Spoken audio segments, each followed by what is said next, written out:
indie development's so interesting because I'm old enough to kind of see it popping up, and I helped out with a guy called Petri Perot early on when he did a game called Crayon Physics before I think it was even called Indie Games in a way. And he made a fantastic career of that. We just helped them with some business contracts, and being able to from the side see how that business grew based again on passion of creating stuff. It's just been amazing. And I think I'm not really integrated in that business myself, but seeing it from the side and hearing some people being very disappointed with how difficult it is, I can definitely sympathize with that.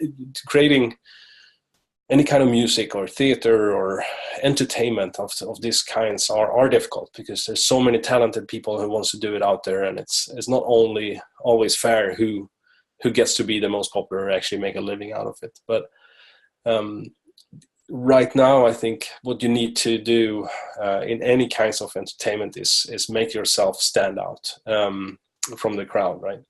So IP is one of those things. You might take the help of another IP, leverage your creativity on really building around an existing IP and creating something cool and new that people recognize, and you get that kind of first threshold of discovery taken care of.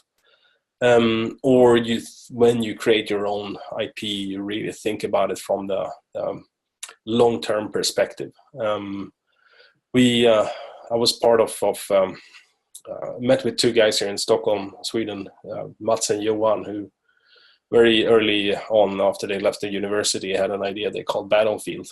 This was 97, 98 or something like that.